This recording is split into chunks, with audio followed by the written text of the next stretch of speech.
3 શીલવંત સાધુને. શીલવંત સાધુને ભજનના રચયિતાનું નામ ગંગાસતી છે. તેમનો જન્મ ઈસવીસન 1846માં ભાવનગર જિલ્લાના રાજપરામાં થયો અને તેમનું અવસાન 1894માં થયું. વીજળીને ચમકારે, મેરુ રે ડગે એ તેમના ખૂબ જાણીતા પદો છે. પ્રસ્તુત ભજનમાં એક આદર્શ સંત કેવા હોય એની વાત કરી છે.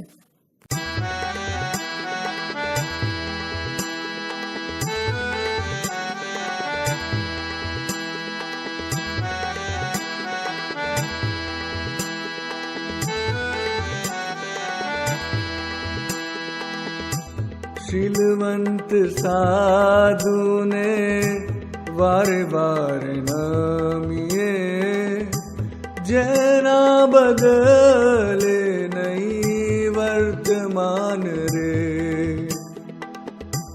ચિત્તની વૃત્તિ જેની સદાય નિર્મળ, જેને મારા જ થાય મહેરબાન.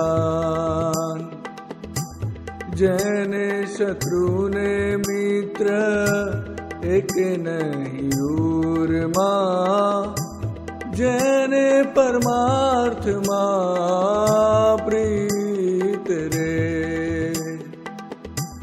મન વચન ને વાણી માં ચાલે ને રૂડી પાડે એવી રીત રે.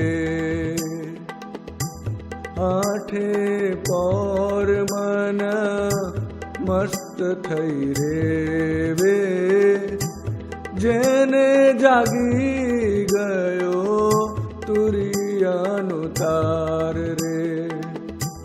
નામ ને રૂપ જેણે મિથ્યા કરી જાણ્યું ને, સદાય ભજનનો વ્યાપાર રે.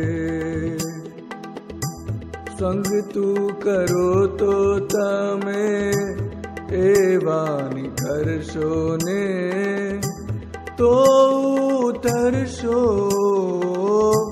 ભવ પાર રે. ગંગા સતી એમ બોલ્યા રે પાનબાઈ, જેને વચનુમાં વિશ્વાસ રે. સમજૂતી. પહેલી પંક્તિ. શીલવંત સાધુને વારે વારે નમીએ, જેના બદલે નહીં વર્તમાન રે. ચિત્તની વૃત્તિ જેની સદાય નિર્મળ, જેને માં રાજ થાય મહેરબાન રે. આ પંક્તિમાં ગંગાસતી કહે છે કે સાધુને વારંવાર નમન કરવાનું કહે છે, કે જેના વર્તનમાં કોઈ પ્રકારનું પરિવર્તન જોવા ન મળે, જેના ચિત્તની વૃત્તિ કાયમ નિર્મળ હોય, જેના પર પરમાત્માની કૃપા હર હંમેશ રહે છે. બીજી પંક્તિ. જેને શત્રુને મિત્ર એકે નહીં ઉરમાં, જેને પરમાર્થમાં પ્રીત રહે. મન વચનને વાણીમાં ચાલે ને રૂઢી પાડે એવી રીત રહે. અહીં કહેવામાં આવે છે કે જેના હૃદયમાં શત્રુ કે મિત્ર એવો કોઈ ભેદ ન હોય, જેને પરમાર્થમાં જ પ્રીતિ હોય, જેના મન વચન અને વાણીને એકરૂપતા હોય અને જે સારી રીતે નિયમોનું પાલન કરતો હોય છે. ત્રીજી પંક્તિ. આઠે પોર મન મસ્ત થઈ રેવે, જેને જાગી ગયો તુરિયાનો તાર રે. નામને રૂપ જેણે મિથ્યા કરી જાણ્યું ને સદાય ભજનનો વ્યાપાર રે. આ પંક્તિમાં કહેવામાં આવ્યું છે કે જે આઠે પહોર દિવ્યાનંદમાં રહે છે, જેની બ્રહ્માવસ્થા જાગ્રત થઈ હોય, જેણે નામને રૂપને મિથ્યા કરી દીધા છે અને જેનું મન હંમેશા ભજનમાં પરોવાયેલું હોય છે. ચોથી પંક્તિ. સંગતું કરો તો તમે એવાની કરશો ને, તો ઉતરશો ભવ પાર રે. ગંગા સતી એમ બોલ્યા રે પાનબાઈ, જેને વચનુમાં વિશ્વાસ રે. આ પંક્તિમાં ગંગા સતી કહે છે કે તમે એવા સંતનો સંગ કરશો તો સંસાર તરી જશો.